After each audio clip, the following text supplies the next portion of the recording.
حضرت صدر صاحب نے جو آپ حضرات کو یہاں تکلیف دینے کا مقصد تھا اس کے سلسلے میں روشنی ڈالی ہے۔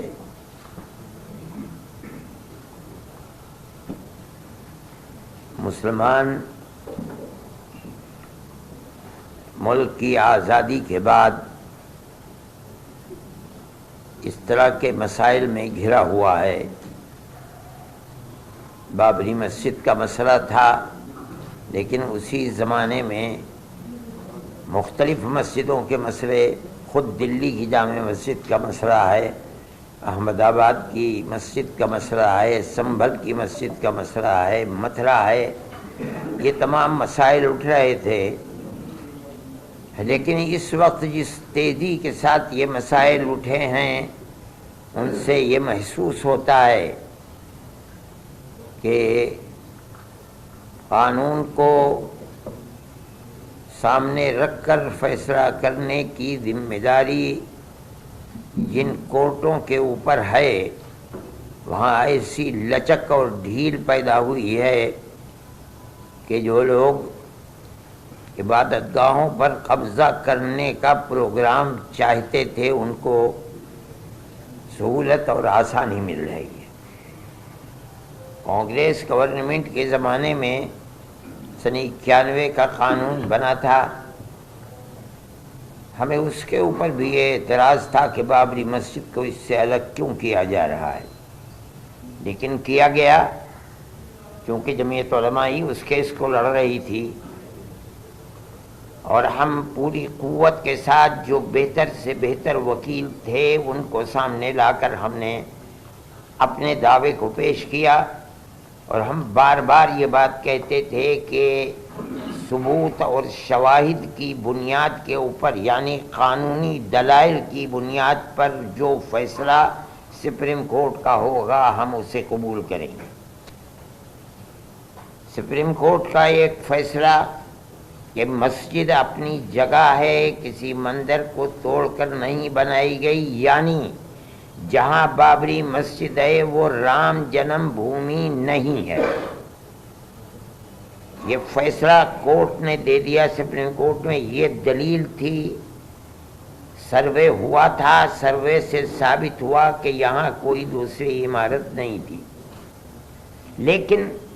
ایک دوسرا فیصلہ کہ ہم یہ مسجد اکھاڑے کو دیتے ہیں، اس کی کوئی دلیل، کوئی ثبوت، کوئی شواہد نہیں ہے۔ سپریم کورٹ کے اس فیصلے نے، آپ خود دنیا کو دیکھیں، ملک کو دیکھیں، اس فیصلے نے کہ ہم عقیدے کی عقیدت کی بنیاد پر اس مسجد کو توڑوا کر کے ہم اکھاڑے کو دیتے ہیں، اس نے جو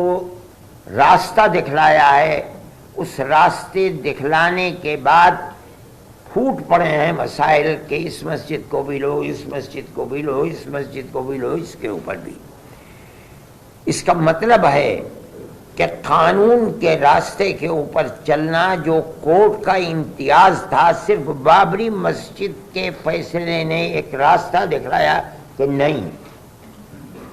ان تمام قوانین اور قواعد کی لائبریریوں کو، ان کی کتابوں کو آگ لگاؤ،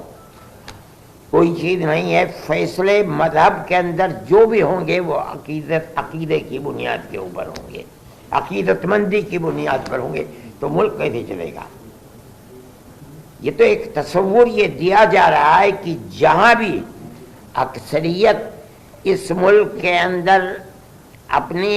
عقیدت کی بنیاد کے اوپر کسی مسئلے کو لائے گی، وہاں حقیقت اور ثبوت و شواہد کو نہیں دیکھا جائے گا، بلکہ وہاں یہ دیکھا جائے گا کہ اکثریت کی عقیدت مندی کیا چاہتی ہے، جو چاہتی ہے اس کو پیش کر دیا جائے گا، تو ملک کیسے چلے گا؟ یہ ایک بات ہے سوچنے کی۔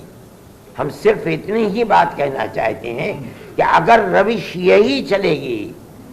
تو چاہے وہ کسی بھی اقلیت کا فرد ہو، چاہے وہ سکھ ہو، چاہے وہ جین ہو، چاہے وہ مسلمان ہو، چاہے وہ عیسائی ہو، کسی مسئلے کے اندر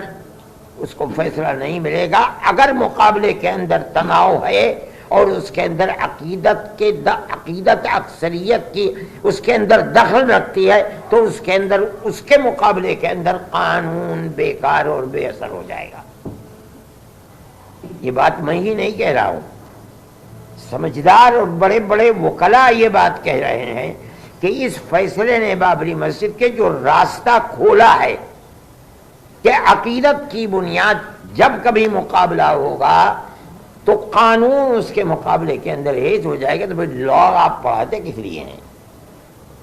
لائبریریوں کے اندر آپ کے ہزاروں کتابیں کس لیے رکھی ہوئی ہیں؟ ان کو آگ لگا دیجئے۔ یہی مسئلہ ہے، یہ ملک کا میں سمجھتا ہوں بہت بڑا المیہ ہے کہ اس ملک کے اندر آج مسلمان یہ کہہ رہا ہے کہ مسئلے کی بنیاد لوور کورٹ سے لے کر سپریم کورٹ تک عقیدت کے اوپر ہے، قانون کے اوپر نہیں ہے۔ میں اس کو بہت بڑا المیہ سمجھتا ہوں، اور ایک یہ داہیہ ہے، بڑا مسئلہ ہے۔ اس مسئلے کو سوچنا چاہیے، اور جن لوگوں کے ہاتھ میں ملک کی باغڈور ہے انہیں سمجھنا چاہیے کہ مسئلے ملک کو کدھر لے کر کے چلنا ہے۔ میں اس سے زیادہ اپنے افسوس کا کوئی اور